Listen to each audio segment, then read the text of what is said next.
Assalamualaikum warahmatullahi wabarakatuh. Selamat pagi anak-anak. Bagaimana kabarnya hari ini? Alhamdulillah, luar biasa.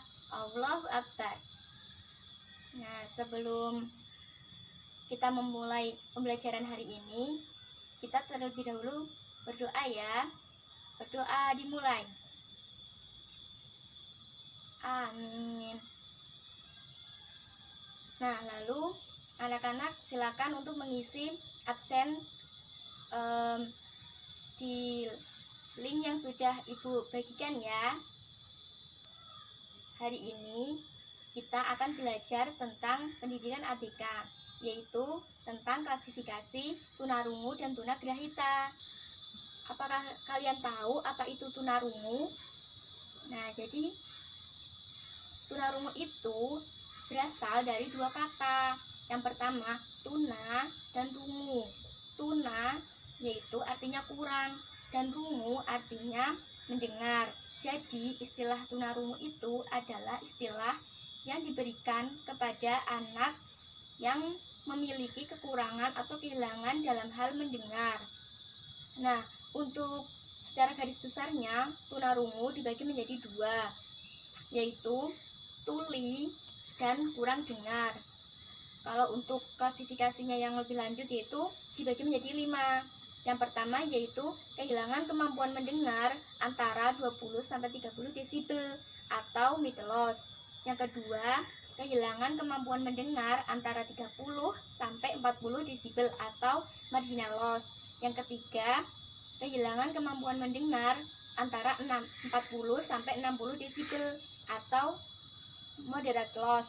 Yang keempat, kehilangan kemampuan mendengar antara 60-70 desibel atau severe loss. Dan yang kelima, yaitu kehilangan kemampuan mendengar 75 desibel ke atas. Kalau untuk jenis-jenis ketunarunguan itu ada 3. Yang pertama yaitu tunarungu hantaran atau tunarungu konduksi. Kalau ini biasanya disebabkan oleh kerusakan atau tidak berfungsinya alat-alat penghantar getaran suara yang ada pada telinga bagian tengah. Dan yang kedua yaitu tunarungu saraf. Kalau ini biasanya itu disebabkan karena kerusakan atau tidak berfungsinya alat-alat pendengaran bagian dalam saraf, yaitu saraf pendengaran pada lobus temporalis. Dan yang ketiga yaitu tunarungu campuran. Tunarungu ini biasanya disebabkan oleh kerusakan pada penghantar suara dan kerusakan pada saraf pendengaran. Nah, kalau untuk karakteristiknya sendiri itu dapat dilihat dari yang pertama, segi intelijensi. Kalau untuk segi intelijensinya itu sebenarnya kalau dilihat dari secara potensialnya itu anak tunarungu itu hampir sama dengan anak normal biasanya, namun dalam segi fungsionalnya itu sedikit berbeda, yaitu intelijensi anak tunarungu biasanya di bawah rata-rata anak normal. Sebenarnya kalau untuk ini karena mereka itu kesulitan dalam hal mendengar, jadi kemampuan bahasanya menjadi berkurang sehingga intelijensinya di bawah rata-rata. Nah, kalau dilihat dari segi bahasa dan bicaranya, anak tunarungu juga sangat terbatas.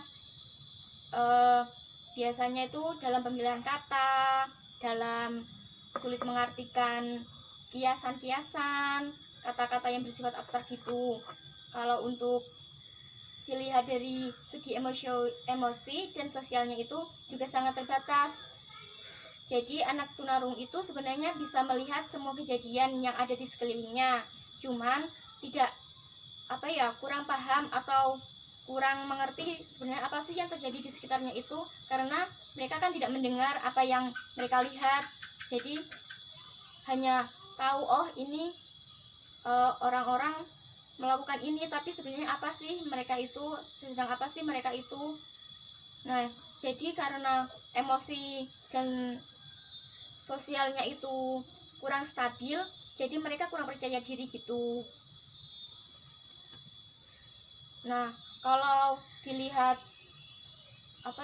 dari itu semua kan sebenarnya apa sih yang menyebabkan seseorang mengalami tunarungu? Di sini tuh ada dua faktor. Yang pertama faktor dalam dan yang kedua adalah faktor luar. Untuk yang faktor dalam itu biasanya faktor keturunan, tapi nggak semuanya, hanya sebagian saja. Dan yang kedua itu biasanya karena seseorang itu terjadi saat seseorang itu berada di kandungan. Nah, ibu yang sedang mengandung biasanya mengalami atau menderita penyakit rubella, jadi menurunkan penyakit itu kepada anaknya, dan anak itu bisa mengalami ketunarunguan. Nah, biasanya juga terjadi karena ibu itu keracunan darah, itu bisa juga menyebabkan seorang mengalami tunarungu. Dan yang kedua itu faktor dari luar, biasanya itu karena anak yang mengalami infeksi pada saat dilahirkan, atau juga bisa mengalami radang selaput otak, atau mengalami penyakit otitis media atau radang telinga bagian dalam, itu juga bisa terjadi. Atau juga karena kecelakaan juga bisa, karena kan biasanya karena kecelakaan itu seseorang pendengaran seseorang itu mengalami kerusakan, jadi seseorang mengalami tunarungu. Nah, kemudian di sini kita juga akan membahas tentang tunagrahita. Sebenarnya apa sih tunagrahita itu? Nah, tunagrahita itu adalah istilah, kalau untuk secara lebih awamnya gitu, biasanya seseorang menyebut tunagrahita itu seperti anak idiot gitu. Tapi sebenarnya masih banyak sekali istilah-istilah tentang tunagrahita. Kalau untuk secara nyatanya gitu, biasanya tunagrahita itu adalah anak yang mengalami hambatan secara mental dan keterbelakangan perkembangannya dalam mental itu. Jadi biasanya IQ-nya itu di bawah rata-rata, biasanya bisa di bawah 84 atau 70 ke bawah gitu. Sehingga mereka itu mengalami kesulitan dalam menyelesaikan tugas-tugas akademik maupun sosialnya gitu. Nah, kalau untuk istilah-istilahnya sendiri itu ada banyak sekali. Contohnya gangguan intelektual, lemah pikiran, defisiensi mental, keterbelakangan mental, cacat mental, defisit kognitif, mental subnormal.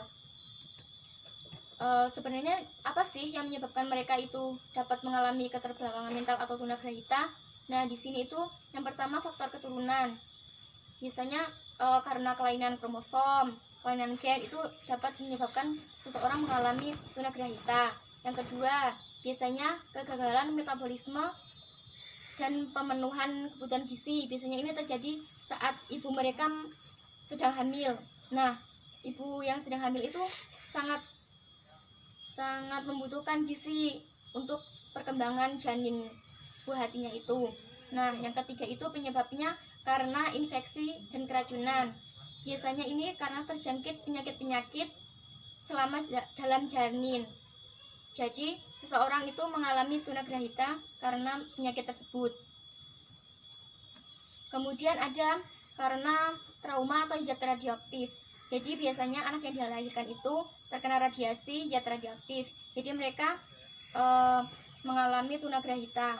Nah, yang kelima itu ada masalah saat kelahiran. Jadi, ini maksudnya masalah kelahiran. Pada saat kelahiran itu tuh misalnya seseorang lahir disertai karena hipoksia. Hipoksia itu biasanya anak akan mengalami kerusakan otak, kejang, atau napas pendek gitu. Nah, kemudian juga ada karena faktor lingkungan. Banyak sekali yang bisa menyebabkan seorang anak mengalami tunagrahita karena faktor lingkungan.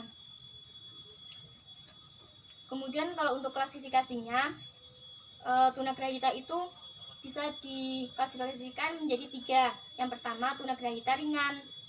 Kalau tunagrahita ringan itu biasanya disebut dengan moron atau debil. Biasanya itu kalau untuk klasifikasi ringan itu IQ-nya itu antara 68 sampai 52. Untuk kalau itu menurut Binet ya. Kalau menurut skala Wechsler itu antara IQ 69 sampai 55. Nah, kalau yang kedua itu klasifikasi sedang atau biasanya disebut dengan imbesil. Nah, biasanya IQ-nya itu kalau menurut skala Binet yaitu antara 51 sampai 36. Sedangkan menurut Wechsler biasanya IQ-nya adalah 54 sampai 40. Nah, untuk yang ketiga klasifikasi ketiga itu anak tunarungu yang klasifikasi berat atau disebut dengan idiot. Nah, ini biasanya yang secara awam, orang-orang awam tahu ya. Nah, sebenarnya tuh masih dibagi menjadi dua lagi, yaitu berat dan sangat berat. Kalau untuk yang berat menurut Binet itu antara 32 sampai 20. Kalau menurut Wechsler itu antara 39 sampai 25. Kalau untuk yang klasifikasi sangat berat menurut Binet itu antara biasanya itu di bawah 19. Kalau untuk yang Wechsler di bawah 24. Nah, kemudian masih ada diklasifikasikan kalau dilihat dari segi intelektual, segi sosial, segi fungsi mental gitu, terus ada dorongan dan emosi. Nah, kalau untuk segi intelektualnya itu sudah dilihat kan tadi, biasanya anak-anak tunagrahita itu di bawah rata-rata karena mereka itu perkembangan kecerdasannya itu sangat terbatas. Nah, kalau untuk segi sosialnya itu juga mereka mengalami keterlambatan. Jadi biasanya itu dalam kemampuan sosialnya itu sangat rendah dalam hal mengurus, memelihara dirinya sendiri, memimpin. Jadi mereka itu sulit untuk bersosialisasi. Nah, kalau untuk dilihat dari fungsi mentalnya, mereka juga mengalami kesulitan dalam hal memusatkan perhatian, sangat sempit gitu. Terus cepat beralih sehingga kurang bisa menghadapi tugas-tugas sosialnya, tugas-tugas mentalnya gitu. Nah, kalau untuk dorongan dan emosi juga sangat sangat terbatas. Karena ini mereka itu biasanya sering merasa takut, mudah marah, atau kurang bisa mengontrol emosinya gitu. Nah, kalau dilihat dari kemampuan bahasa itu juga sangat terbatas karena mereka kan dalam pembandaraan kata juga sangat terbatas. Jadi mereka kurang memahami apa yang ada gitu. Nah, kalau untuk kemampuan dalam bidang akademisnya mereka juga sulit, tapi mereka bisa dilatih dalam hal menghitung secara umum gitu. Kalau untuk yang lebih problematis sepertinya kurang. Nah, kalau untuk yang dalam hal kepribadian dan kemampuan organisasi mereka juga sangat terbatas karena mereka kan dalam hal mengorganisasi dirinya itu juga sangat jelek. Biasanya tunagrahita itu sangat tergantung pada orang lain gitu. Nah, kalau untuk sistem pendidikan bagi tunarungu maupun tunagrahita itu bisa masuk dalam pendidikan inklusif atau juga pendidikan segregasi. Maksudnya kalau pendidikan inklusif itu anak-anak yang memiliki kebutuhan khusus itu bisa dimasukkan dalam satu kelas yang memiliki kemampuan dan bakat yang sama. Jadi mereka bisa mengembangkan bakat yang ada. Kalau untuk yang segregasi itu jadi anak normal dan anak tunarungu ataupun tunagrahita atau anak-anak yang berkebutuhan khusus itu biasanya dipisahkan, biasanya bisa ikut dalam kelas dalam sekolah luar biasa. Nah, cukup sekian ya pembelajaran hari ini. Kurang lebihnya Ibu ucapkan terima kasih. Mari kita tutup dengan bacaan alhamdulillahirabbil alamin. Assalamualaikum warahmatullahi wabarakatuh.